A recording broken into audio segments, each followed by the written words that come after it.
Hi, this is Brian. Welcome back to Philosopher's Notes TV. Today, another great book, Enough Already, by Alan Cohen, The Power of Radical Contentment. What would your life be like if you said, you know what, I've got enough already. My life is awesome. That's what this book is all about. Alan Cohen is awesome, as I shared in another episode on why your life sucks and what you can do about it that we had earlier this week. He's a fantastic storyteller, one of my favorite authors and teachers and human beings in general. This book is great. Philosopher's Note, bunch of big ideas. And we're going to look at 5 now. First one, be total. Be total. So the Buddha says, if anything is worth doing, do it with all your heart. I think it was Seneca who said, the wise man or woman does nothing reluctantly. Alan says there's nothing more annoying than someone who's doing something but complaining about it the whole time. Choose to do it or choose not to do it, but if you're going to do it, go all in. Be fully present. Osho described this as being total. Now you might lean this way or you might lean that way at different times, but be all in. Be all about whatever you're up to. Sit or stand. Well, I guess it'd be the other way around. Yeah, sit or stand, but don't wobble. Don't go back and forth. Make a decision to go for it, learn from it, and then go do what comes out of that. Ralph Waldo Emerson says, speak what you believe today in hard words, and speak what you believe tomorrow in hard words, even if it contradicts everything you said today. We want to believe in where we're coming from, put our whole hearts into what we're doing, be total. That's the first big idea. Second big idea is a good one. Alan's a super chill, mellow guy. If you spend time with him, you just get dialed back. He's just all about ease and flow. And he's got this great line in here and a great passage about, are you a heartaholic? Heartaholicism is a big epidemic, he says. And are you a heartaholic? Are you committed to making everything in your life hard? Because you don't need to. And what's fascinating is we've been talking a lot about Ellen Langer and her work, the scientific research on mindfulness, that just the act of telling people that what they're doing is work affects them dramatically, not for the positive, than telling them what they're doing is play. So if you're constantly telling yourself what you're doing is hard, and it's going to be hard, and you expect it to be hard, well, guess what? It's going to be unnecessarily hard. You can change your mindset and say, well, what if this was actually easy and fun?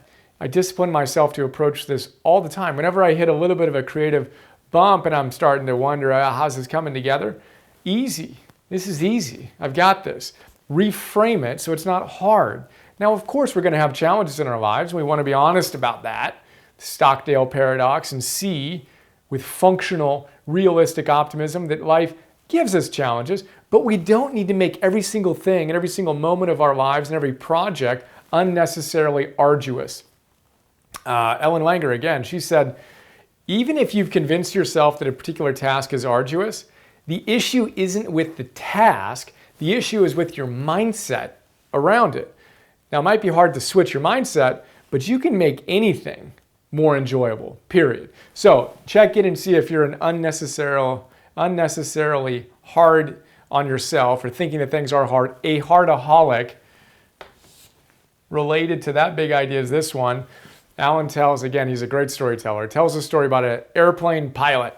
If you're in a plane and you're cruising around and you're experiencing turbulence, right, and the plane's getting all moved around, what does the pilot do? Pilot simply shifts altitude. Here's where the turbulence is. It's at this altitude. So they either shift up or they shift down, but they don't keep on driving into it. They're just going to get racked with unnecessary turbulence, right? They go up, they go down, they shift their altitude. And then once this little storm or whatever it was passes at that altitude, they can go back to their normal cruising altitude. That's what we want to do.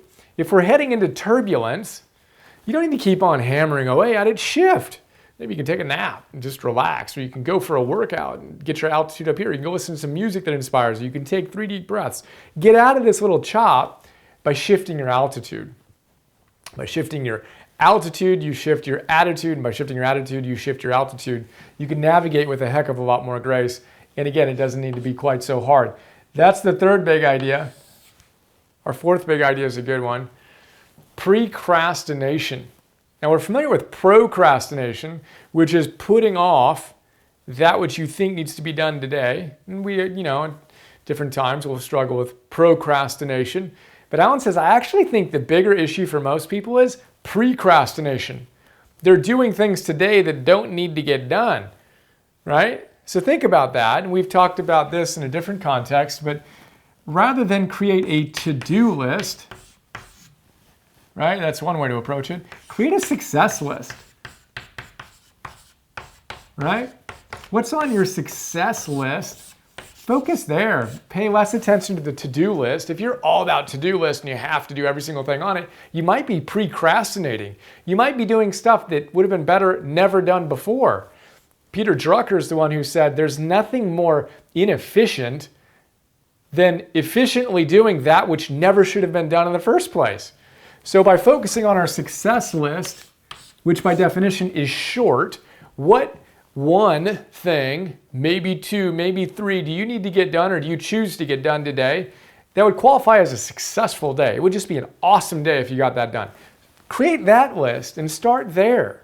You're going to have great days. You're going to do a lot less of the procrastination and burn yourself out and all that good stuff.